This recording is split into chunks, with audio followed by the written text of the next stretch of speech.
signs with me today. If anybody would like to buy one of the We Welcome You Neighbor signs that are up there, I can provide you one. They're $10 each.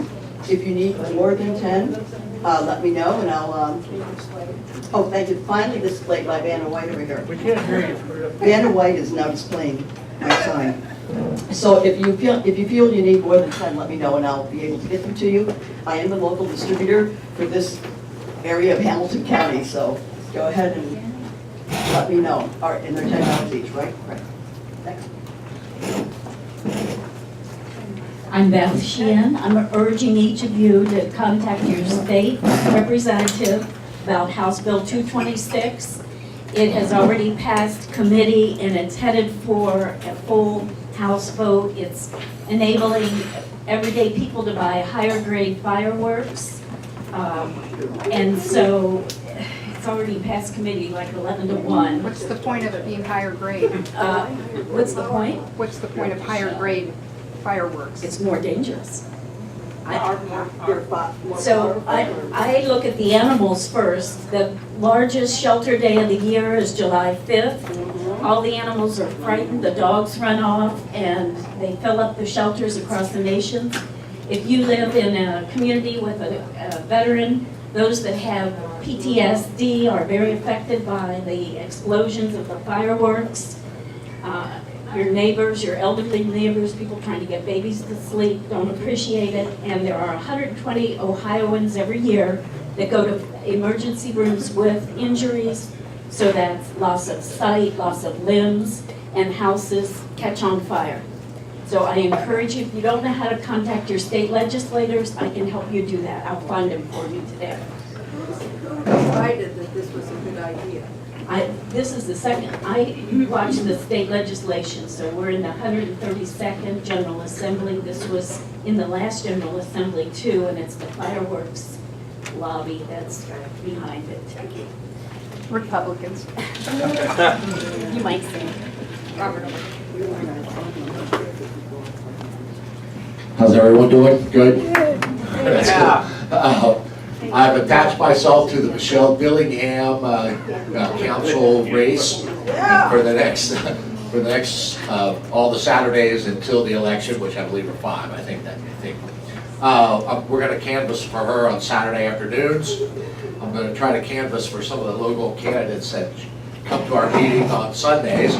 We're going to still try to organize that. But if anyone is interested in going out and knocking on the door, from probably around 1 to 3 or 2 to 4 in North College Hill this Saturday, I'd like to speak with you at the end. I'll get your name and I'll send you some reminders, and we'll get you on the list. And we're trying to get Michelle Dillingham elected to council. Thank you. How many people were here when we had the Cincinnati Queen City Balladeers sing in? Yeah. Okay, well, wait till you hear this. During the school year, the Queen City Balladeers has a weekly coffee shop from 7 to 9 p.m. at Zion United Church of Christ on Indian Mound Street. And I think it's like a $5 donation if you're not a member. And if you are a musician, they have a song circle that starts at 5:30 and goes to 9, where you can just go and jam. Thank you. Thanks, Liz. Well, it's that time of year for fundraisers for candidates. And we have a wonderful candidate running for trustee for Springfield Township. Her name is Chelsea Rothschild. She has been here before and will be here again. She's young, bright. She believes in more openness in government and responsible development, of which Springfield Township has really been lacking for a long time. So, the fundraiser is at my home a week from Sunday. There's information on our bar, and it's only $20 if anyone can attend. It'll be a great group of people, and I hope one of the guiding factors in how Springfield Township is run. Some of you may know, Springfield Township is the 3rd largest governing body in Hamilton County. It's big, and there's only 3 people at a time making all the decisions. So it's a really critical job. job. Okay. We also have yard signs. Excuse me. Please take as many as you want. We got more in the car. And we hope you can come out and support Chelsea a week from Sunday. All the information for the address and phone numbers and so on is on the bar. Thank you. I have a question. I just got an email from the Women's March group. There's a march in Washington on Saturday for racial and social justice. And I was wondering if anybody knew anything that was happening in Cincinnati.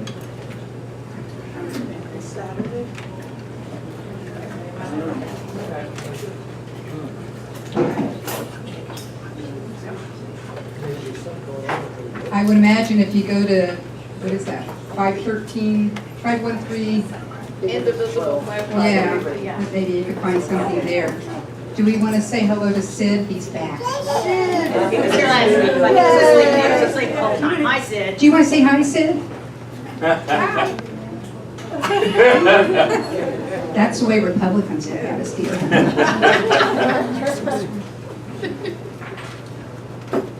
Anyone else?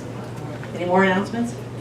I believe there is a meeting of SPAN Ohio tomorrow evening, single payer network on Linton Street. Pardon? At 7. At 7 in the church right there on Linton and Reading Road. So that's very important. And once again, I'm going to tell you, call Portman, email Portman, fax Portman. He needs, they're saying they're not hearing from us. So today, do all three. You gotta do it. You gotta do it big time. Okay, now it's time for Nick Hoesl is going to be here. His topic is therapeutic humor. And we need this. We need this desperately.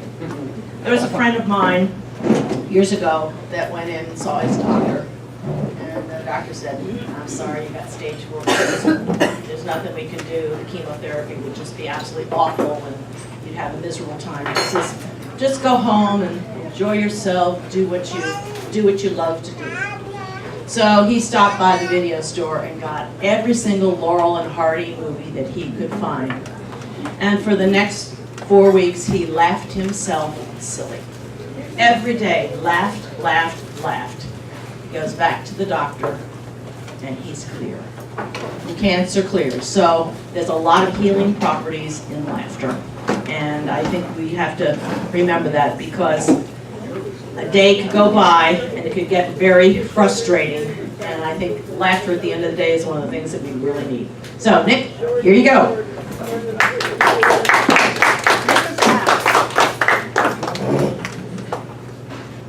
Thank you. Good afternoon.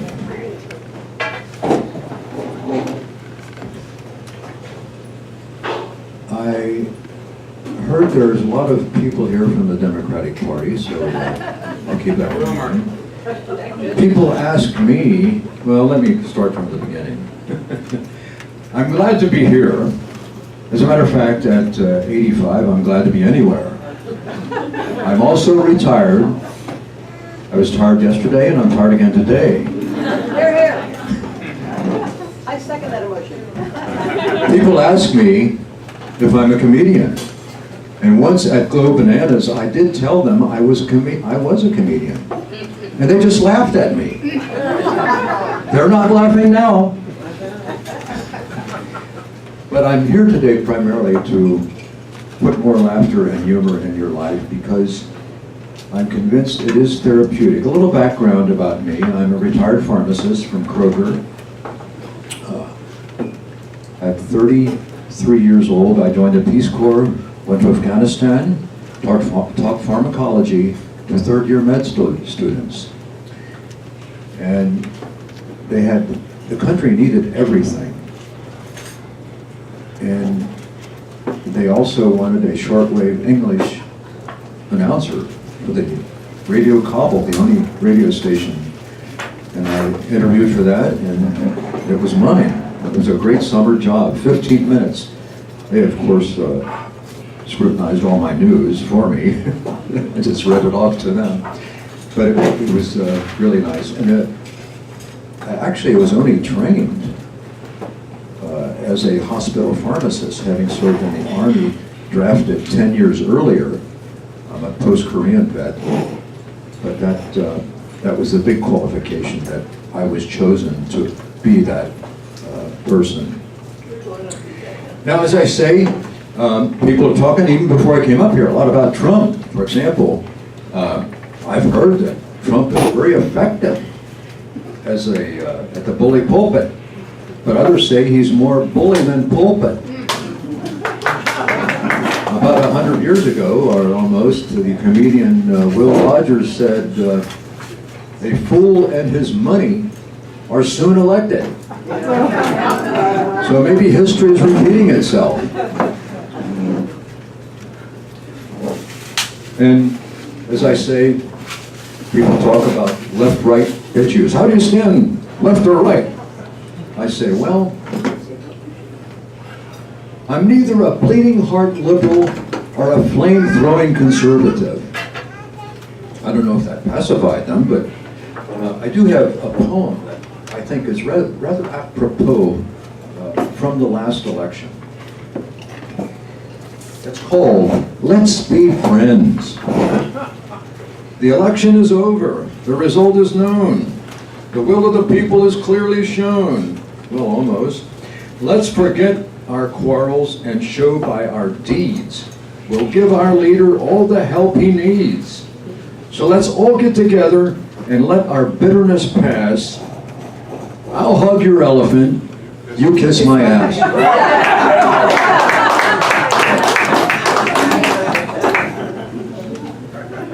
Now, therapeutic humor.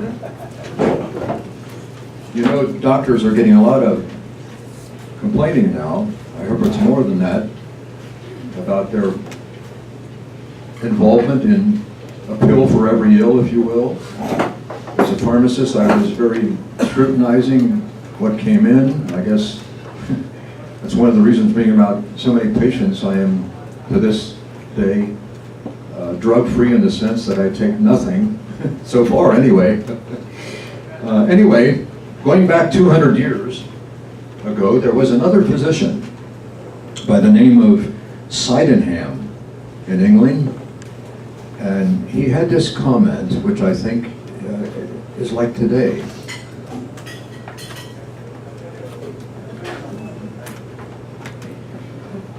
The arrival of a good clown has more health benefits on a town than 20 asses laden with drugs. I hope he wasn't talking about pharmacists. And of course, I mentioned, or I should mention, about a favorite author of mine very early on that got me started on this crusade, if you will, of therapeutic laughter. It's Norman Cousins, author of Anatomy of an Illness. How many heard of the book? Okay, great. Those who haven't, I have a few things to mention about that. Norman Cousins was an editor of Saturday Review, well respected, and he had a physical medical condition, the diagnosis of a connective tissue disorder, and he was given the odds to live at 500 to 1. Instead of checking into a hospital, he checked himself into a hotel with his doctor's permission. Matter of fact, the doctor made house calls to that hotel. And he surrounded himself, Norman did, with all types of laughter, from movies, books, tapes, and people. When people would knock on his hotel door, he would call out, "Who's there, friend or enema?" He had a therapy out of the blue. We've never heard of it before to that degree. I mean, we knew going back to the Bible that humor and laughter is important, from Proverbs, as you know, that passage. But he found out he couldn't sleep at night. It was just wearing him down to nothing. I guess that's how somebody would succumb under that condition. So he had 5 to 10 minutes a day of hearty laughter, belly laughs, and so forth. And it enabled him to achieve 10 minutes of, or I'm sorry, 2 hours of pain-free sleep at night. His immune system kicked into high gear, and he made a complete recovery. UCLA wanted him on his faculty to pursue this. He was there for 10 years and led a very productive life after that diagnosis. One of his famous stories, and a true one, is when a nurse came into a room to ask for a urine sample. Brought in a cup, set it down on the table. She left the room. Norman picked up the cup, poured some apple juice into it. Nurse came back in, picked up the cup and said, "Doctor, I believe this is cloudy." He picked it up and he said, "My gosh, you're right. I'll tell you what, let's run it through again."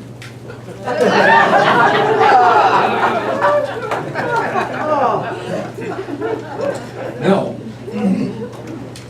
every hospital stay cannot be all that bad. Matter of fact, my brother told me, if you're going to stay in the hospital for any extended time, be prepared. And I says, how do you do that? Well, first of all, I said you could go out in your front lawn, lie down, take off all your clothes, cover yourself with paper napkins, put a couple straws up your nose, and ask everybody that comes by, give me a good poke. Another nurse once said in a hospital, to satisfy the men, she gave them Viagra. And I says, why do that to these older men? He says, well, it kept them from rolling out of bed. A couple things about aging. Nice thing about aging is you never lose all the ages you've been. And then there are the fond memories. I remember, well, I don't remember, but I've been told about this. When I was born, my dad thought I was the cutest baby he'd ever seen. But I had no nose. Imagine that. Then Mom told him that he was holding me upside down and backwards.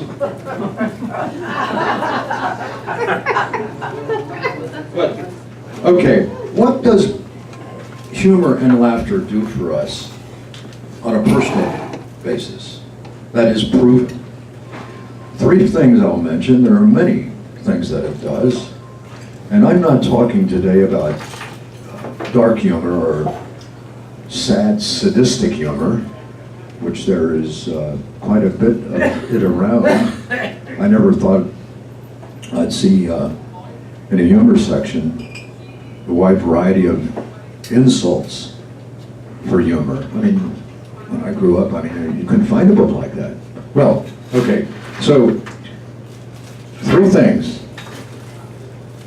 Laughter and humor relieve stress. And stress is one of the predominant things that causes people to go to hospitals. Even if they go in with a disease, stress aggravates that condition. Secondly, it improves respiration. That's self-evident, I think. And you might be surprised, it lowers blood pressure. The mechanism of that is, temporarily, when you laugh, blood pressure is elevated somewhat, but when you go back to normal, it's lower than when it started. Now, I love audience participation, so I'm going to involve you people, with your permission, of course. I'd like for each of you, it's ideally set up here because you're across the table. I'd like you to face another person. It could be another person or 2 persons across that table, or sideways. Would you take a moment to do that?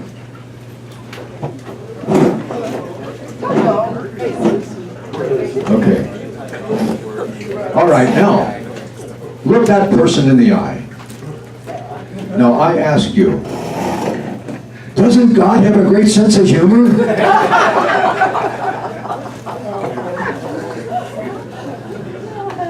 I love song parodies. As a matter of fact, during my life, I belonged to the Southern Gateway Barbershop Chorus, the May Festival Chorus, By the way, the Barber Shoppers came in second place in the World Choir Games in Cincinnati.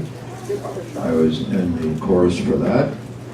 And presently, I'm with a senior group. I think there's other ones in Cincinnati. We're on the west side, though, called Dunham Choraleers. We go to nursing homes and elderly hospital homes for singing presentations, an hour.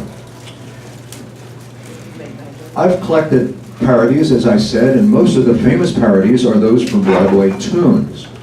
And the best ones are written by famous singers.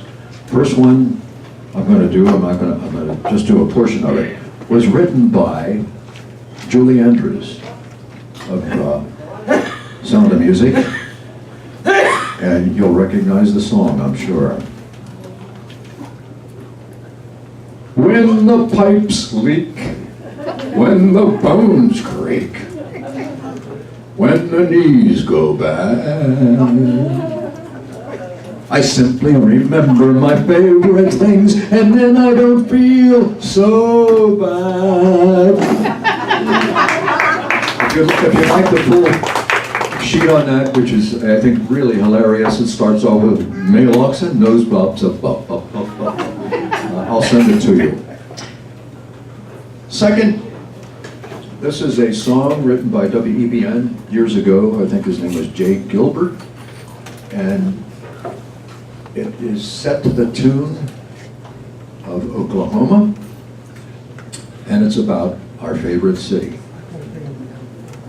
Cincinnati, where the east is hostile to the west, and the movie scene are squeaky clean, 'cause they all can't be rated X. Cincinnati, where your sinuses closes when it's hot, and the natives speak a tongue that's freak, 'cause they all say please instead of what. We've got 2 sports teams to our name. It'd be nice if one could win a game. Come to the zoo. Buffalo chips are blue. And if you drive 75, your body, Cincinnati, we love you.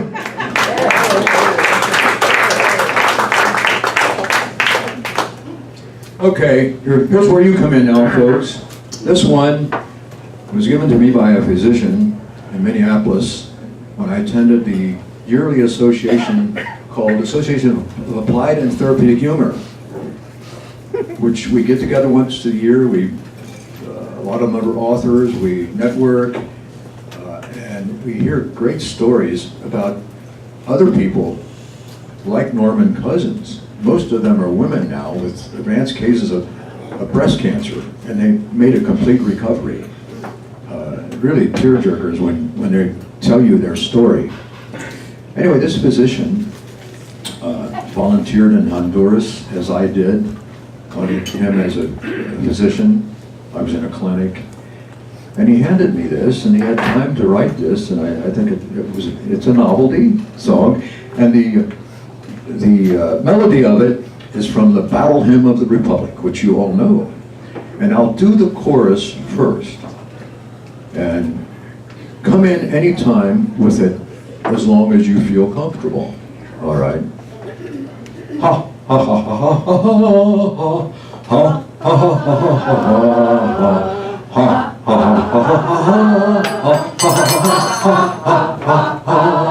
Oh, it isn't any trouble, just a G-R-I-N grin. It isn't any trouble, just a G-R-I-N grin. So grin when you're in trouble, it will vanish like a bubble if you'll only take the trouble, just a G-R-I-N grin.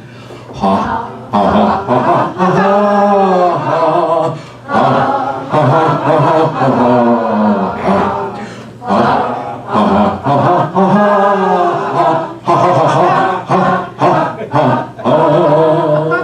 It isn't any trouble, just to S-M-I-L-E.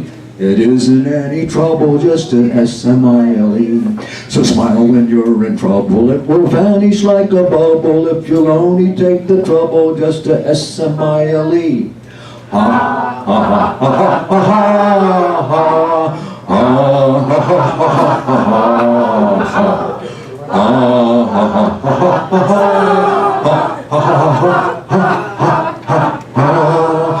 It isn't any trouble, just to L-A-U-G-H. It isn't any trouble, just to L-A-U-G-H. So laugh while you're in trouble, it will vanish like a bubble if you'll only take the trouble, just to L-A-U-G-H. Everyone. Ha ha ha ha ha ha ha.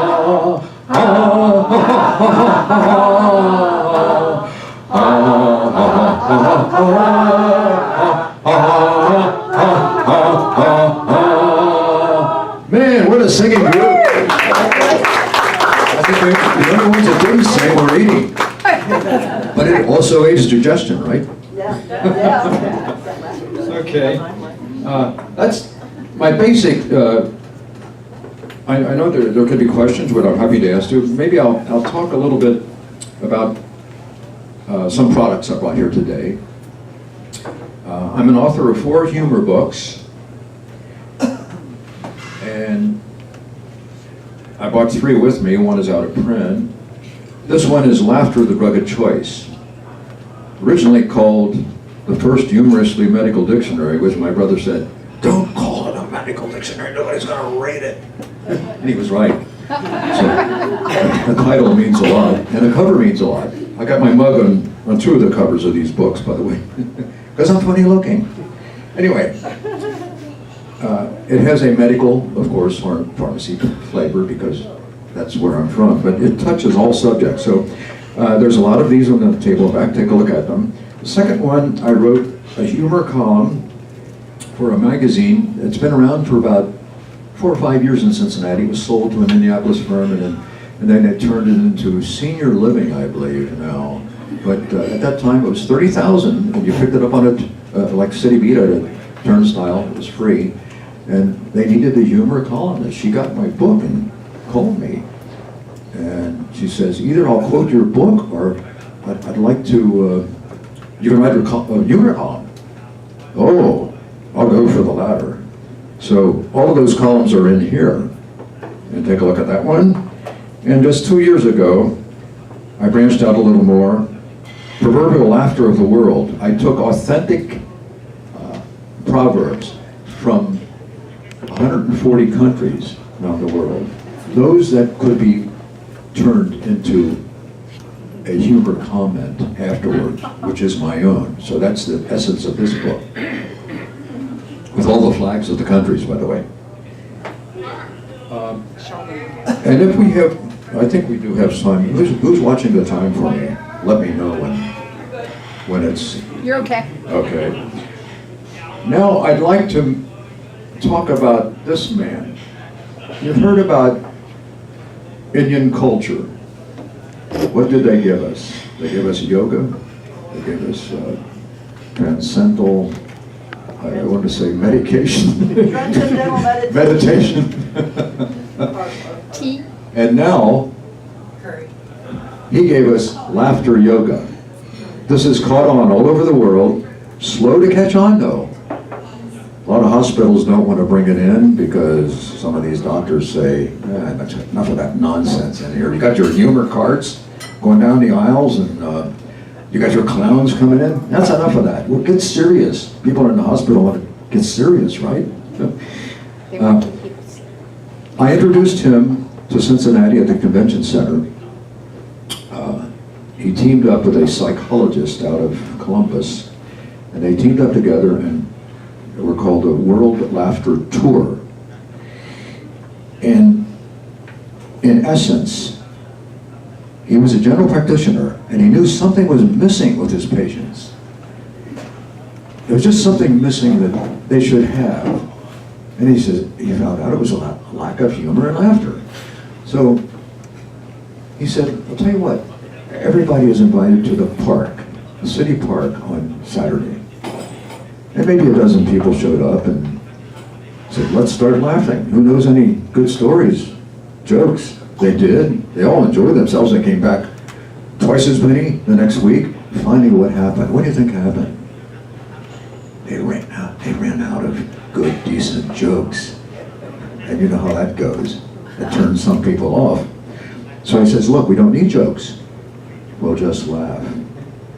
So his book is Laugh for No Reason. Now I thought, I myself looked at it and said, why would you laugh for no reason? Isn't it a sort of a natural comment? Well, there's plenty of reasons since then to laugh without a reason, because your body knows no difference. Whether you fake a laugh or not, your body knows absolutely no difference. It has the same benefit. So, I'd like to do a couple exercises from it. They are silly, but I remember what Dr. Seuss once said. Silliness activates the brain cells. That's why when older people act like young kids, everyone likes it. Most everyone. Okay. The first one, and I don't have much space up here. Anyway, if we would have a group here and they would get a circle, you have a leader in the center, and at the end of the exercise, they all would go, ho, ho, ha, ha, ha, ho, ho, ha, ha, ha, ho, ho, ha, ha, yay. That's the end of it. They would introduce themselves first by, aloha, aloha, aloha, ha, ha, aloha, ha, ha, aloha, aloha, just to get friendly. And believe it or not, when I saw a 60-minute segment years ago about people joining the Carnegie course, one of their exercises was taking a rolled up newspaper to introduce them people by hitting them over the head with a newspaper, just to get people mixing. Not hard, of course. Anyway, there are many exercises. I'll tell you the exercises, but I'll do one that I like really well. It's called the lawnmower.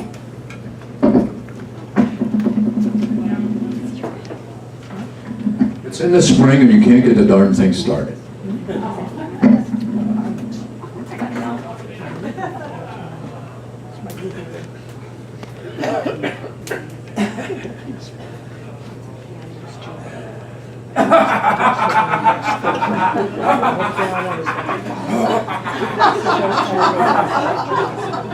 They all go into ho ho ha ha ha.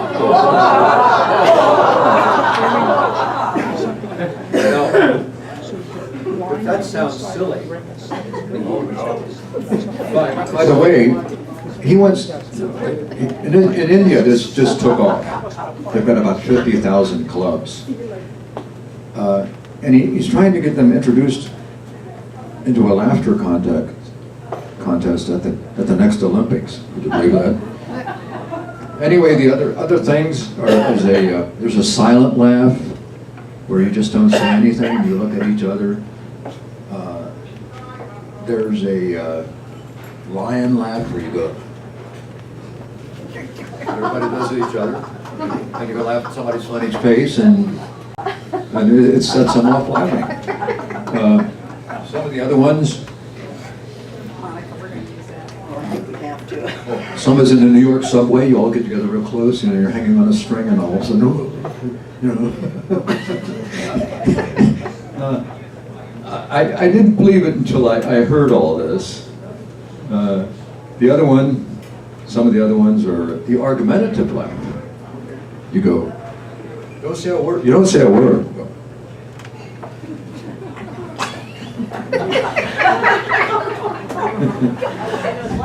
And then there's one called the hot sand laugh. You're walking on hot sand. Then there's I mentioned the crowded subway, silent one, and the other one was the penguin.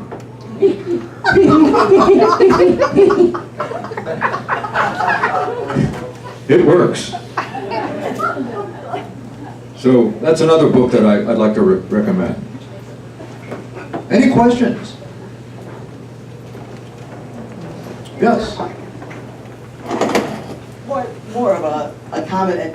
that you might want to work into your routine is, I wondered if you're a fan of Pete Seeger.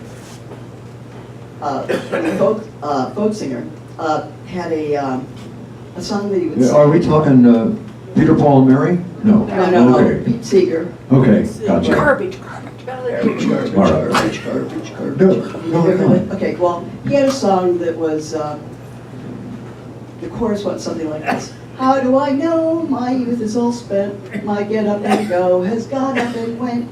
But in spite of it all, I'm able to grin and think of the places my get up has been. I've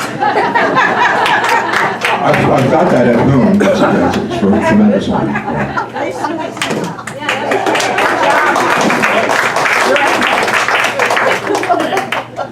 I wonder if you heard this one. We had a lot of good jokes coming out of the inauguration, right? But I liked, when looking around at all the signs on the Women's March there, the one I really liked the best, tweet others the way you want to be tweeted.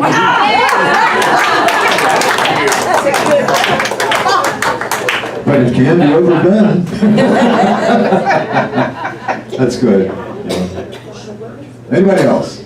Anybody else want to make themselves look really silly? No, I'm just going to ask a question. Yes. So, when do you go to hospitals in the area? How do you get that started? We go to, because we're almost all West Siders, we go to everything west of Line Street. We go to Drake, that's about the farthest west we go.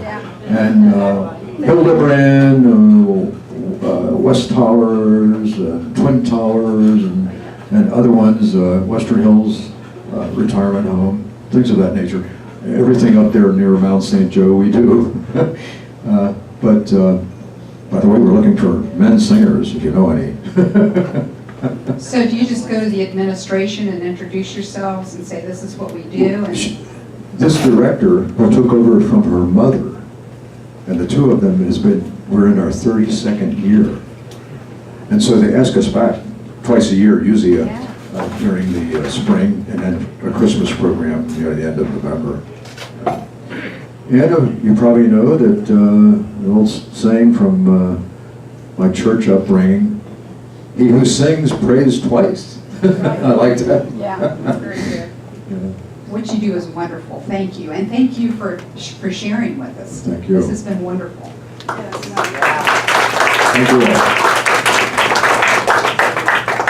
I think it's a very interesting fact that if you look at small children, young children, they find the silliest things to laugh about. And, but as they get older, it doesn't seem like they laugh nearly as much as they used to. So I think this is really important for all of us to bring back laughter into all of our lives. I remember, maybe you do too, when I was growing up, you know, you tried to be like that and they'll say, get serious, act grown up. Okay. I DVR Stephen Colbert at night, and I watch it first thing in the morning. I get my chuckles there. Good way to do it. That's a good idea. He's on in the morning too? I DVR it. She records it. Oh, I see. Oh, I got you. Okay. I didn't think you were an all-nighter. Okay. Well, if there's no more questions, it's been great talking to you. Great audience. Thank you so much. Thank you very much. Books are $10 and we have food. Remember, we have leftover food, and so it has to be taken once it's been served. The books are on the table, they're $10 a piece. And next week, we're making every attempt to have someone on the no side of issue 2. Because I think that we're all still very confused as to this issue 2 thing, and we need to hear from folks. We actually have someone we've contacted, and we now have another person that's on the no side. So we're hoping to be able to have that no side, because I think all of us want to go into that voting booth thinking about what it is, thinking about what is the best way to vote. Because even though all of us, I think, are completely agreed that we want lower drug prices, is issue 2 going to do it for us? So I think that's the question that everybody is asking. So that's what we have next week. Where's the speaker coming from? Who does the speaker represent? Leo Pearson has been working with the No side from the beginning here in Cincinnati. We're having a little trouble getting in touch with him, so hopefully he will be here. If not, there'll be somebody equally as interesting and entertaining, I promise.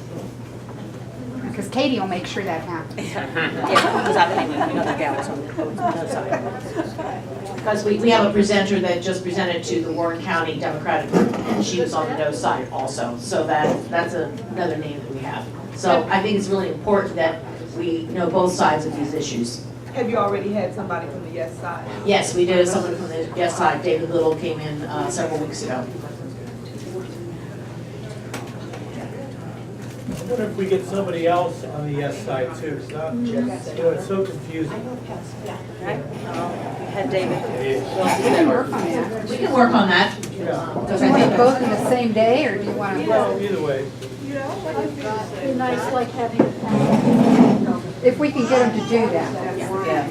WCPO has an app that just was released this morning, or a story on the app that really is talking about both sides of the issue. They had someone there that you could contact to get more in depth. They're not taking a side on it, but they're saying this is what the no side says, this is what the yes side says. But that's another thing that you could look at to see, get some more in-depth information.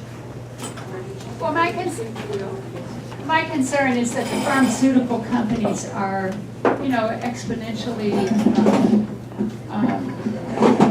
advantaged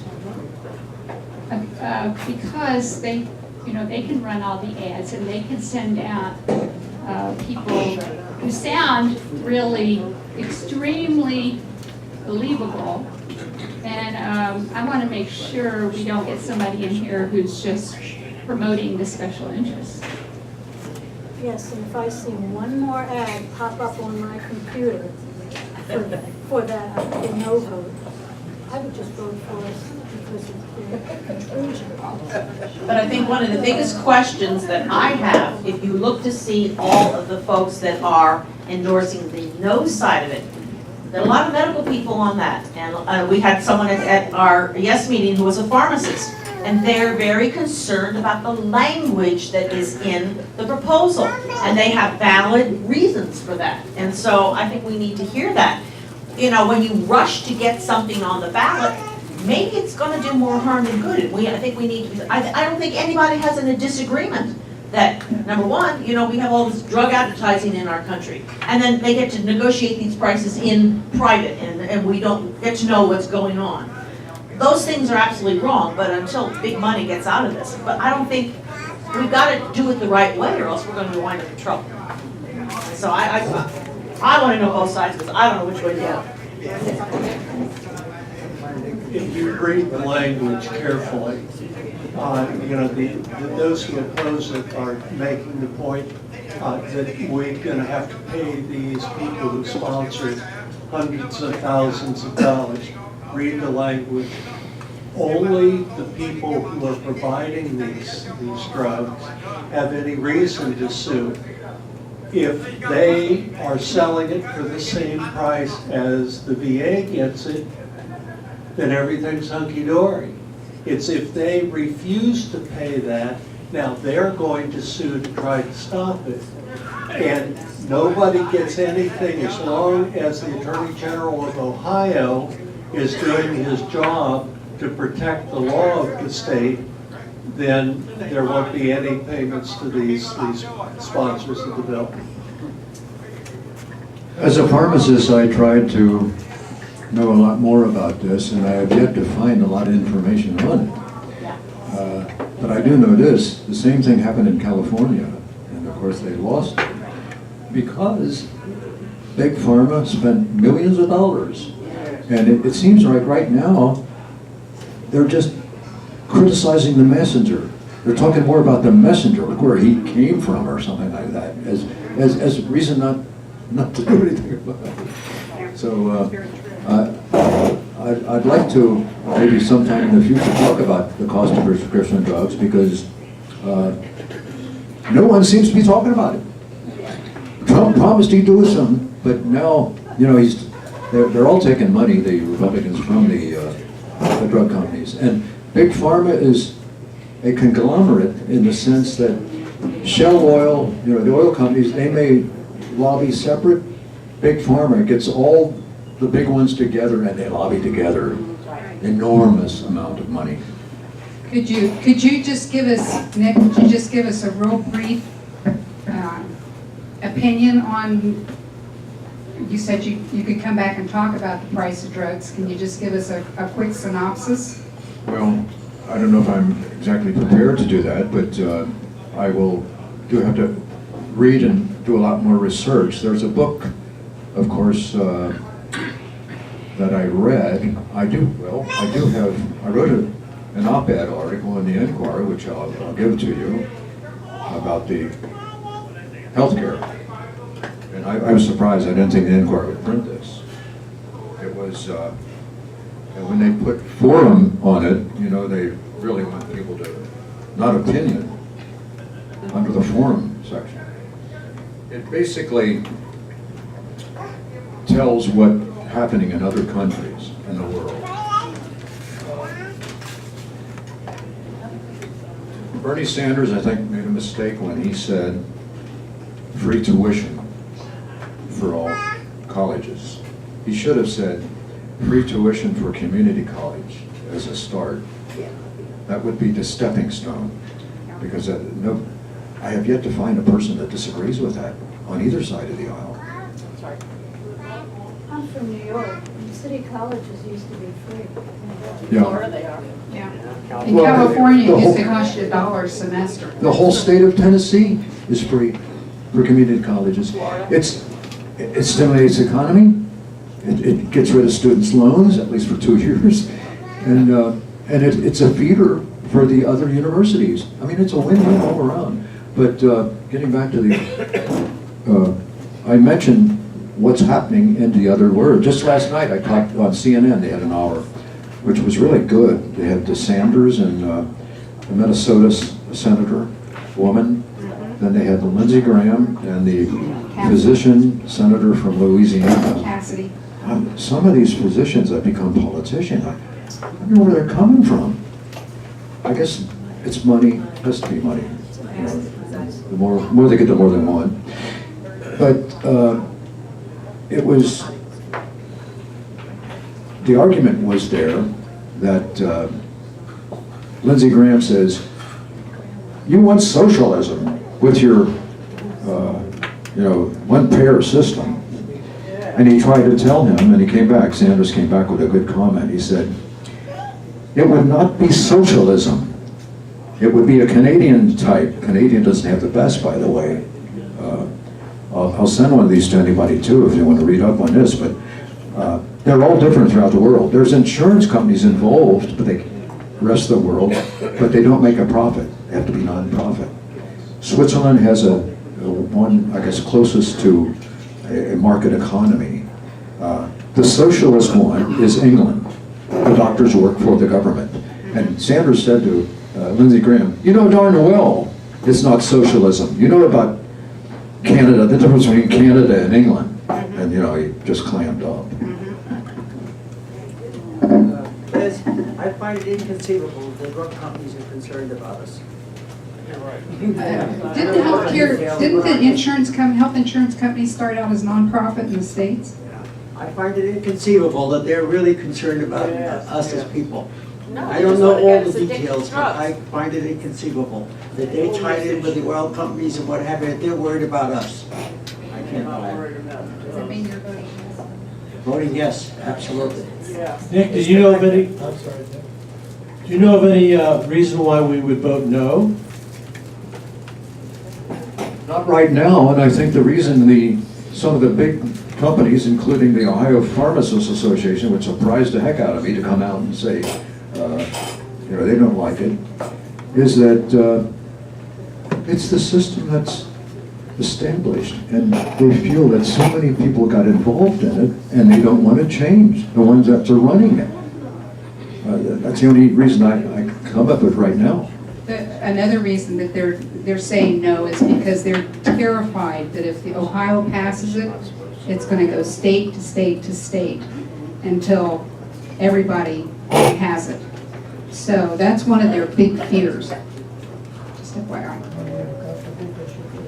coming out of ignorance here, that is this bill, does this bill say that Ohio wants the same prices on drugs as the Veterans Association, are they saying that? Okay, well, I heard somebody who I thought sounded pretty thoughtful, and I didn't think he had an axe to grind, or she, saying that we don't have the same population here to buy in bulk that the whole nation of veterans services has when they get drugs, so we can't expect that same price. We can expect to bargain, but not get that deal. Because we're not buying as big as the veterans. We're all together, we're bigger. No, I don't think everybody in Ohio equals the national, oh, it's a national program? Which one? The VA, right, the VA is a national program and we're a state. So it's a good idea to do this, but maybe we better change that. In my opinion, if they take a little bit of a profit loss and have to pay their CEOs a little less, oh, too bad. So sad, you know? I mean, I really, these companies can afford to not make the profit that they're making, especially off of Medicare, Medicaid. Those are the people who are going to be getting the breaks. And then we'll get some money to spend on some other things. It's like, But the problem is, it's not everybody in Ohio that would get the advantage of this. Going back to the point about nonprofit pharmaceutical companies, there is, I know of one, it's called Medicines 360, and they actually developed the Liletta IUD, the intrauterine device, to prevent pregnancy, and that, I work for Planned Parenthood, and so that's the only hormonal IUD that we offer clients because it's substantially cheaper. But yeah, I would be on the lookout for more things that they're doing, but. I will be unhappy if I come back next week and we have only speakers for no. I don't think we should do that. I might wish to hear somebody intelligent and caring that wants us to vote no. But I don't want to hear two no speakers, even though we've had. With Leo Pearson, let me explain something to you. He is a very progressive Democrat, and that's what's been so strange about this issue, is progressive Democrats on both sides of it. After I found out Leo was leading in Cincinnati, I made an appointment with him because I thought, what's going on? I know this guy. He's a caring person. He cares about his fellow people. And basically what he doesn't like is the way that the bill is written. That is the big issue that some people have. And I'm not saying it is written right, but I'm saying for me personally, if it is a beginning, I'll take it. If it's not perfect, let's fix it later. I mean, this is how we started with Obamacare, right? So that's just a point. I'm Dr. Laura Angry, but I wouldn't deny any company a fair profit, but I think that profit should be fair. There's no reason to offer any of these drug companies a pseudo-monopoly in their products. The NIH does a lot of research and then gives it to the drug companies, who then sell it for whatever money they want to get for it. And I get pretty tired of looking at prices on drugs because I used to be able to get some drugs for $15 a bottle of 100 of an antibiotic that suddenly went up to $250 for the bottle. And there's no reason for that kind of a price increase. They're certainly not dealing with significant union issues. They're not dealing with significant governmental issues, and they're not dealing with any kind of cost increases to themselves. What they're dealing with is their own personal greed and getting what they can get, what they can squeeze the public for. And I would vote yes on issue 2. To add to that, the drug companies will take a generic that's been around for close to 100 years and make a brand out of it again. I mean, that's against the law, but they got away with it. They've done that in other health.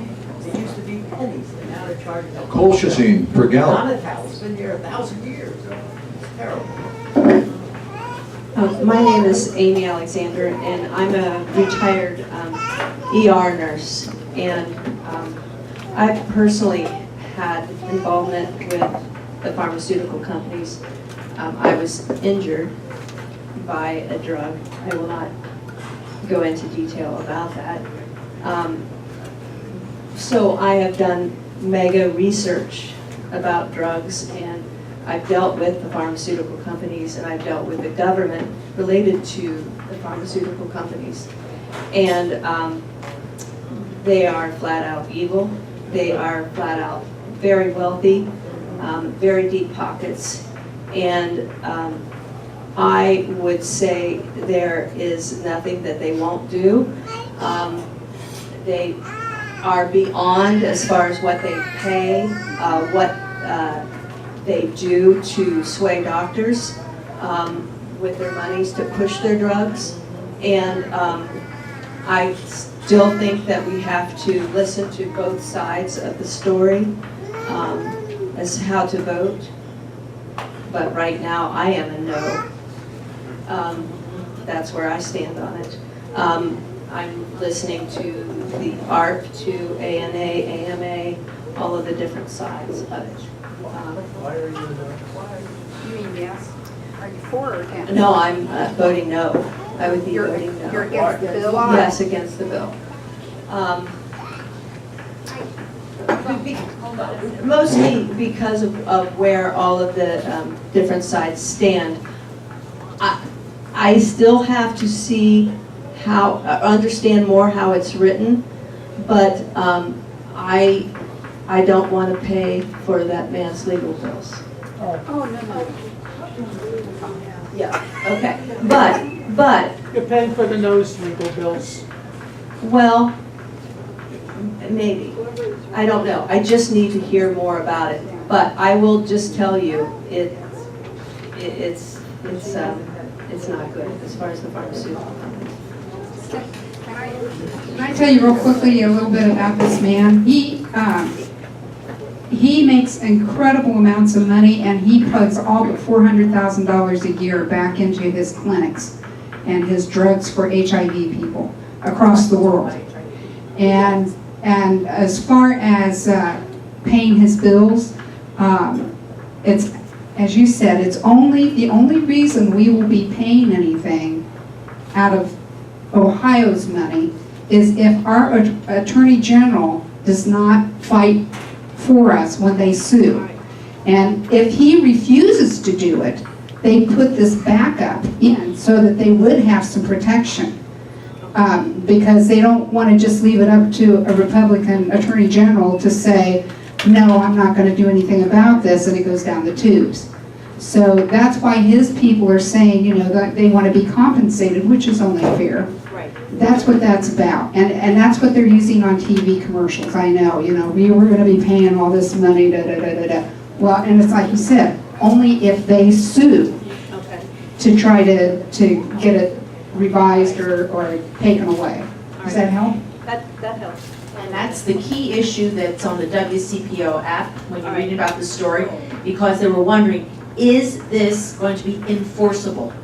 In other words, if we have an attorney general that won't step up to the plate, are they going to be able to enforce what's being done? So that is a question. So go to the WCPO app and you can look at it. There's a person there that they have specifically researching both sides of the issue. And you should know both sides of the issue before you go mark your ballot. Right. That's what Democrats do. Right? Okay, we'll make every effort to have a pro and a con here next week. Every effort. All right?